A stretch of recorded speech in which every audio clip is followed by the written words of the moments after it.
इस वीडियो में हम लोग स्टार्ट करने वाले हैं न्यूमेरिकल इंटीग्रेशन का third method which is a Simpson 3/8 rule. जैसे कि हमने सिम्पसन का 1/3 रूल किया, इससे बिल्कुल सिमिलर है, सिर्फ फॉर्मूले का डिफरेंस होने वाला है। और अगर आपने मेरा सिम्पसन 1/3 रूल नहीं देखा, ट्रेपेजोइडल नहीं देखा आपने मेथड, तो आप जाके प्लेलिस्ट से वॉच कर सकते हो।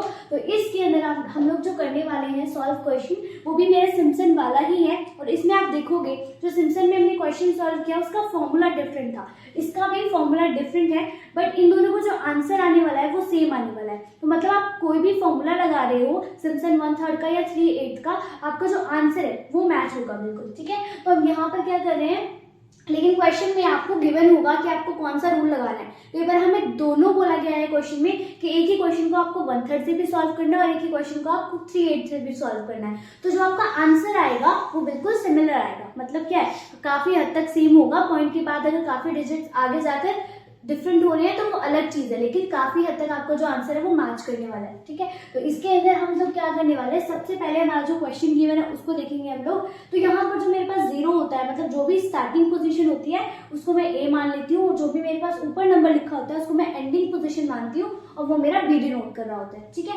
उसके बाद बीच में इनका कोई ना कोई डिफरेंस होता है तो वो मुझे गिवन होता है क्वेश्चन में, और अगर नहीं गिवन है तो यहाँ पर जो भी मेरा फॉर्मूला है फर्स्ट वाला उससे हम लोग निकाल सकते हैं, ठीक है। तो यहाँ पे एन मुझे निकालना है क्योंकि मुझे एन नहीं पता। अभी एन है क्या, मतलब क्या है, जो भी मेरे एक्स बनने वाला है, जो भी मेरा वाई होने वाला है, वो कितनी बार आगे तक चलने वाला है, उसके कितने ब्लॉक्स बनने वाले हैं, ये मेरा एन बताता है। तो यहाँ पर मुझे सबसे पहले जो क्रिएट करना है वो अपने एन को क्रिएट करना है। तो फर्स्ट टाइम पे मैं क्या करूंगी, N H equals to B minus A, ठीक है। तो एन एच की वैल्यू कितनी है 1, बी की वैल्यू कितनी है 6, माइनस ए की वैल्यू कितनी है 0। तो 6 minus 0 is 6 and divide by 1 is, तो यहाँ पर जो मेरी n की वैल्यू आई है वो है 6। तो जितना भी मेरा n आता है, तो आपको क्वेश्चन में गिवन हो सकता है कोऑर्डिनेट्स और ऑर्डिनेट्स और इंटरवल्स, सब इंटरवल्स, इस तरीके से आपको गिवन होगा। और कई बार सिंपल n भी गिवन होता है। तो जितना आपको गिवन है उससे एक ज्यादा आपका एक ब्लॉक बनने वाला है। तो जब अगर मुझे n 6 गिवन है तो 1 प्लस करोगे तो आपके ब्लॉक कितने बनने वाले हैं, 7 बनने वाले हैं। और अगर आपको इस कंफ्यूजन में नहीं पढ़ना कि आपको कितने ब्लॉक्स बनने वाले हैं, तो सिंपल इतना याद रखो, जो भी मेरी स्टार्टिंग पोजीशन है और जो भी मेरी एंडिंग पोजीशन है मुझे वहां तक जाना है, और उसका डिफरेंस कितने होने वाला है बीच का, जितना मेरा एच का डिफरेंस है। अभी मैं आपको प्रूफ भी करके दिखाऊंगी ये चीज। आई होप कि ये चीज क्लियर है। अगर आपको एच नहीं गिवन, एन नहीं गिवन, बी नहीं गिवन, तो आप किस तरीके से उसको निकाल सकते हो, राइट। अब मुझे क्या निकालना है, अपना एक्स निकालना है। तो इसका कॉलम में कैसे जनरेट कर सकती हूँ, मुझे अपना एक्स क्रिएट करना है और वाई क्रिएट करना है। तो एक्स के लिए मुझे सबसे पहले एक्स 0 चाहिए, तो एक्स 0 प्लस एच मेरा होगा एक्स 1। तो फर्स्ट टाइम कर रही हूँ, तो एक्स 0 मेरा स्टार्टिंग में क्या होगा, मुझे कहाँ से स्टार्ट करना है, 0 से स्टार्ट करना है, कहाँ तक जाना है, 6 तक जाना है। तो मैंने पहले लिख लिया है 0 से स्टार्ट करना है, तो 0 लिखो, प्लस एच की वैल्यू कितनी है मेरी 1, तो यहाँ पे 1 इक्वल्स टू कितना आ गया, प्लस करके 1। तो जो x1 है वो कितना हो गया मेरा 1 हो गया, तो यहाँ पे 1 आ गया। सेकेंड टाइम के लिए मेरा यहाँ पे क्या हो जाएगा, x1 हो जाएगा, x1 को प्लस करोगे 1 के साथ तो क्या हो जाएगा 2, तो यहाँ पे 3, तो यहाँ पे 2 आ गए। देन 2 + 1 = 3, फोर्थ के लिए करोगे 3 + 1 = 4, और ये 4 + 1 = 5, ये फिफ्थ के लिए, एंड 6 के लिए चलेगा तो 5 + 1 = 6। तो यहाँ पे क्या आएगा 3, यहाँ पे क्या आएगा 4, 5 और 6। तो ये देखो 0 से लेके 6 तक कितने ब्लॉक बने, 7 ब्लॉक बने। तो स्टार्टिंग से लेके एंडिंग पोजीशन तक जितना भी मेरा एन आया उससे एक ज्यादा ब्लॉक्स बनने वाले हैं, ठीक है। उसके बाद अब मुझे y को जनरेट करना है। तो y को कैसे जनरेट करना है, y के लिए मेरा फॉर्मूले को भी यूज करना है, और यहाँ पर जो मुझे क्वेश्चन गिवन है उसका यूज होने वाला है। अब y x के लिए हमेशा आपका यही फॉर्मूला यूज होगा, लेकिन y जो मेरे डिपेंड करता है वो जो भी आपको इक्वेशन दी गई यहाँ पे उस पर डिपेंड करता है। कैसे डिपेंड करता है, जैसे यहाँ पे x² है, मे बी किसी क्वेश्चन में आपको x³ हो, यहाँ पे 1 की जगह आपको 2 हो, यहाँ पे 2x² हो, तो उस पर मेरा y जो है वो डिपेंड करेगा यहाँ पर क्या इक्वेशन दी गई है। तो इस इक्वेशन के अकॉर्डिंग मैं अगर यहाँ पे निकालूं तो dx/1 + x², तो dx को हम 1 से रिप्लेस कर रहे हैं, 1 लिखेंगे यहाँ पर, और 1 प्लस स्टार्टिंग में जो मेरा x है वो कितना है 0, तो 0 का स्क्वायर करेंगे तो मतलब 1/1 = 1 आ गया आंसर। तो यहाँ पे आंसर क्या इतना आएगा 1। तो सेकंड में करेंगे 1/1 + 1 का स्क्वायर, 1 + 1 = 2, ये आ गया 0.5। यहाँ पे क्या आ गया आंसर 0.5। थर्ड टाइम के लिए करेंगे तो 1/1 प्लस 2 का स्क्वायर विच इज 1/5 0.2। ठीक है, तो यहाँ पे आंसर कितना आ गया 0.2। फोर्थ टाइम के लिए करोगे तो 1/1 प्लस 3 का स्क्वायर विच इज 1/10, तो ये क्या आ गया 0.1, तो यहाँ पे क्या आ गया 0.1। फिफ्थ टाइम के लिए करोगे 1/1 प्लस 4 का स्क्वायर विच इज 1/17 और इसको डिवाइड करना पड़ेगा, तो 1/17 इज 0.0588। फर्दर आगे भी चल रहा है लेकिन मैंने इतना ही लिया। ठीक है, सिक्स के लिए करोगे 1 + 5 का स्क्वायर विच इज 1/26, तो 1/26 होता है मेरे पास 0.0384। सेवन्थ के लिए करोगे 1/1 + 6 का स्क्वायर विच इज 1/37, तो 1/37 होता है मेरे पास 0.0270। तो अब इसको मेंशन करो। फोर्थ के लिए क्या था 0.1, 0.0588, देन मेरे पास आया था 0.0384, देन आया था 0.0270। तो ये वाली सारी वैल्यूज मैं लिख चुकी हूँ। अब मुझे कहाँ पे मेरे पास एक्स कॉलम भी आ चुका है, वाई कॉलम भी आ चुका है, देन मुझे इनको पुटअप करना है अपनी फॉर्मूला के अंदर। एक बार फॉर्मूला समझ लेते हैं कि फॉर्मूला कैसे करने वाले हैं। तो यहाँ पर मेरा जो फॉर्मूला है, अब ये क्या है 3/3 वाला रूल है, 3/8 वाला रूल है। तो सबसे पहले आपको क्या करना है, एच लिखना है। एच क्या होता है, मेरा डिफरेंस होता है और आपको गिवन भी है एच कितना है। देन मेरे पास क्या होता है 3/8 रूल है, उसको लिखोगे आप, जो भी रूल है वही आएगा। अगर 1/3 है तो 1/3 आएगा, 3/8 है तो 3/8 आएगा।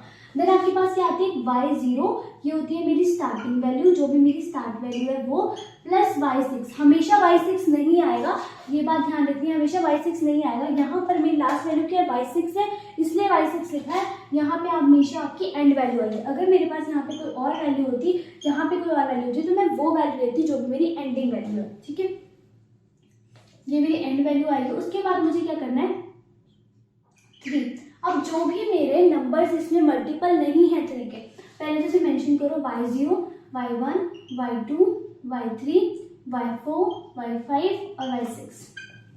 ठीक है, y0 आप लिख चुके हो, y6 लिख चुके हो, तो ये दोनों तो डन है, ये दोनों किसी सीधी में नहीं आगे आगे।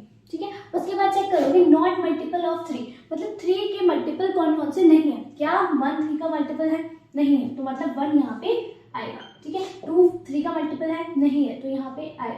ठीक है, 3 है मल्टीपल, तो यहाँ पे नहीं आएगा। देन मेरे पास 4 नहीं है, तो यहाँ पर आएगा।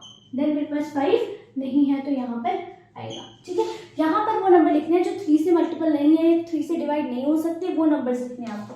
देन 2 से उन नंबर्स को मल्टीप्लाई करना जो 3 के मल्टीपल है। ठीक है, मल्टीपल ऑफ 3, तो वो कौन सा नंबर है, एक 6 है और एक 3 है, तो 3 मैं लूंगी और 6 ऑलरेडी जा चुका है। कहाँ जा चुका है, यहाँ पे जा चुका है।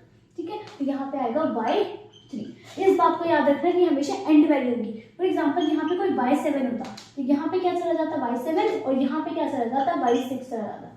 ठीक है, लेकिन इस केस में मेरे पास एंडिंग वैल्यू ही नहीं है, एंडिंग वैल्यू और नहीं है, तो यहाँ पे 6 ही रहेगा और यहाँ पर सिर्फ y3 रहने वाला है। इतना क्लियर है। अब क्या करना है, सिंपल इसमें वैल्यूज पुट करनी है। h की वैल्यू कितनी है 1, 3/8 रूल मल्टीप्लाई y0 की वैल्यू कितनी है 1, प्लस लास्ट वैल्यू क्या है 0.027। ठीक है, प्लस 3 मल्टीप्लाई ऑफ 1, y1 कितना है 0.5 प्लस 0.0588, देन मेरे पास y5 क्या है प्लस 0.0384। ठीक है जी, प्लस 2 का मल्टीपल यहाँ पे क्या है 0.1, यहाँ पे क्या आएगा 0.1। अब सिंपल है बिल्कुल, आपने इन दोनों को प्लस करना है, इन सारी वैल्यूज को प्लस करके फिर मल्टीपल करना है। इसको इससे इसको इससे इसको इससे मल्टीप्लाई करोगे नहीं, इनको सबको प्लस करके फिर 3 से मल्टीप्लाई करना है, देन इसको डायरेक्ट इससे मल्टीप्लाई करना है। तो मैं मल्टीप्लाई करके यहाँ पे आंसर लिख रही हूँ। यहाँ पर अगर आप इन तीनों वैल्यूज को प्लस करोगे, अब ये वैल्यूज कैसे आए, इन दोनों को प्लस करके ये आंसर आया, इन सारी वैल्यूज को प्लस करके मैंने 3 से मल्टीप्लाई कर दिया तो मेरे पास ये आंसर आया, और 2 को इससे मल्टीप्लाई कर दिया तो ये आंसर आया। अब तीनों वैल्यूज को आपने प्लस करना है, तो आपके पास आएगा 3.6174। अब इसको मल्टीप्लाई कर दो 3 के साथ, तो मल्टीप्लाई बाय 3, तो आपके पास आएगा यहाँ पर नीचे 10.8522। अब इसको डिवाइड कर दोगे 8 के साथ, तो आपके पास आंसर में आएगा 1.356525। तो फर्दर अब हम इसको 3 डेसिमल प्लेसेस तक ले रहे हैं। अगर आपको मेंशन किया गया है क्वेश्चन में कि 3 डेसिमल प्लेसेस तक लिखो तो उतना ही लिखना है आपको, 3 डेसिमल प्लेसेस तक 1 2 3। तो अब यहाँ पे क्या है 5 और इक्वल टू 5 है, तो यहाँ पर हम ऐसे छोड़ देंगे आंसर को 1.356 आपका आंसर हो गया। अगर आपने सिम्पसन 1/3 रूल किया है मेरे साथ तो आपको पता होगा कि हमने जब क्वेश्चन सॉल्व किया था तो जो उसकी सीरीज थी वो यही थी, क्योंकि हमें जो इक्वेशन थी वो ये गिवन थी, तो उसकी सीरीज भी सेम बनी थी और जो हमने फॉर्मूला है बट वो डिफरेंट फॉर्मूला था, पर जो आंसर आया वो सेम आया। इसका मतलब क्या है, सिम्पसन 1/3 से और सिम्पसन 3/8 से अगर सेम इक्वेशन से हम आंसर निकाल रहे हैं तो काफी हद तक हमें सिमिलर मिलने वाला है, और उसके अंदर भी जो हमें आंसर मिला था वो यही मिला था। तो मेन चीज है आपको यहाँ पर ये समझना कि यहाँ पर एंडिंग वैल्यू आएगी, यहाँ पर स्टार्टिंग वैल्यू आएगी, और यहाँ पर वो वैल्यूज आएगी। कई बार ये बहुत ईजी चीज है लेकिन हम कंफ्यूज हो जाते हैं पेपर के टाइम पे, क्योंकि बहुत ज्यादा बर्डन रहता है कि यहाँ पे कौन सी वैल्यू आएगी। ठीक है, तो नॉट मल्टीपल ऑफ 3, सबसे पहले 3 के साथ वो चीजें मल्टीप्लाई करनी है जो 3 के साथ नहीं आती उसके टेबल में, और यहाँ पे वो मल्टीप्लाई करना है 2 के साथ जो 2 के टेबल में नहीं आती, मतलब 3 के टेबल में आती है। तो इससे कंफ्यूज नहीं होना, जैसे आपको इजी लगता है वैसे पढ़ना है। ठीक है, आई होप कि आपको समझ आया होगा, और इससे पीछे के सारे मेथड्स मैंने कवर कराए हैं, आप चाहे तो प्लेलिस्ट से जाकर वॉच कर सकते हैं। If you like the video please subscribe the channel.